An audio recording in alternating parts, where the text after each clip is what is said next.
She was unfaithful. Even saying those words makes my chest tighten. I never imagined that betrayal would be part of my life. You spend years trusting someone, building a future, believing they're your safe place. And then you discover it's all been an illusion. The night I found out, I didn't scream. I didn't throw things. I just went cold inside.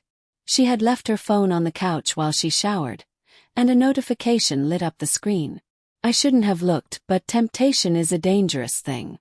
One glance, and my entire world collapsed. A string of messages with a man I had never even heard of. Words that left nothing uncertain. Last night was perfect. Can't wait to feel you again. I set the phone down like it was scalding hot. My chest felt hollow. My wife, the woman I had built my life around, wasn't mine anymore. Maybe she never had been. When she came out of the shower, humming softly as though everything was fine, I couldn't speak. I muttered something about needing to finish work and walked out. That excuse, work, became my shield. At least at the office, I didn't have to sit inside a house that now felt like a crime scene. I began staying later and later at work.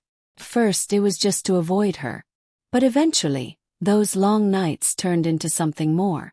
My boss Claire noticed. She was in her mid-40s, sharp, confident, the kind of woman who owned every room she stepped into. She wasn't only my boss, she was a force. One evening, after most of the staff had gone, she peeked into my cubicle. "Planning to move in here?" she teased with a half-smile. I gave a weak laugh. "Just catching up." She studied me carefully.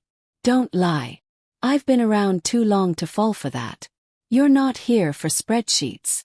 That cut deeper than I expected. I wanted to deny it, but all I could do was sigh. She didn't push. Instead, she said, "Come on. Coffee." My office. Her office at night felt different. City lights spilled across the glass walls, giving everything a softer glow. She poured 2 mugs of coffee, sliding one toward me. For a while we sat in silence, sipping.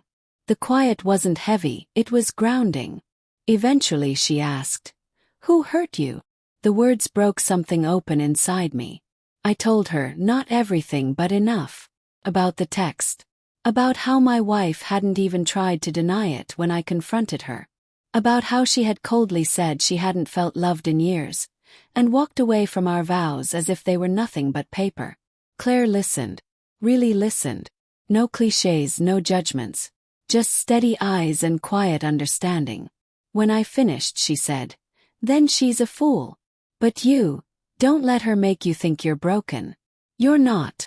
Those words anchored me in a way I hadn't known I needed. That night wasn't the last. I found myself drifting into Claire's office more often. Sometimes her assistant Maya was there too. Maya was a few years younger than me, warm and bright, the kind of person who could make even the heaviest moment feel lighter. Together, Claire and Maya worked seamlessly, and somehow I got pulled into their little circle. One Friday night, after everyone had gone, we ordered takeout and spread it across Claire's desk. It felt strange, surreal. My boss and her assistant laughing with me over greasy noodles. The weight of my marriage lifted, at least for a while. "See," Maya said with a grin between bites. "Stick with us and you won't die of loneliness." She meant it as a joke, but the truth hit me. At home, silence had been suffocating me. But here with them I felt seen. Alive. As the weeks passed, those nights blurred into something more. It wasn't about work anymore. It was about escape. About healing. We shared stories, frustrations, jokes. And sometimes when the laughter faded, a heavier silence lingered. An unspoken awareness between us. One night, after Maya had left, Claire lingered. She leaned back in her chair, studying me. "You've changed," she said softly. "How?" I asked. "You're starting to believe you matter again." I hadn't realized how much I needed to hear that. My wife had made me feel invisible. But Claire and Maya had pulled me back into the light. It wasn't romantic. Not at first. It was raw connection, human and necessary. But connection has its own gravity. One night, Maya brushed my hand while passing me a file, and the touch lingered a second too long. Another night, Claire's eyes met mine in a way that wasn't professional anymore. I don't need to spell out every detail. Some lines blurred. Some moments went further than they should have. What I will say is this. I wasn't alone anymore. That sterile office of deadlines and meetings had become the place where I remembered I was still a man. Wanted. Life. Did it fix everything? No. Did it erase the betrayal? Never. But it gave me back something my wife had stolen long before she cheated. The belief that I deserved love, attention, care. When I finally decided to leave my marriage, it wasn't because of what happened at the office. It was because I realized staying in that house, in that hollow relationship, was slowly killing me. I had been clinging to something already dead. Claire and Maya didn't rescue me. They reminded me I could rescue myself. They reminded me life doesn't end with betrayal, that there are people, sometimes unexpected people, who will see your worth even when the one you love refuses to. Weeks after I moved out, my wife called, sobbing, begging me to come back. For a fleeting second I almost said yes.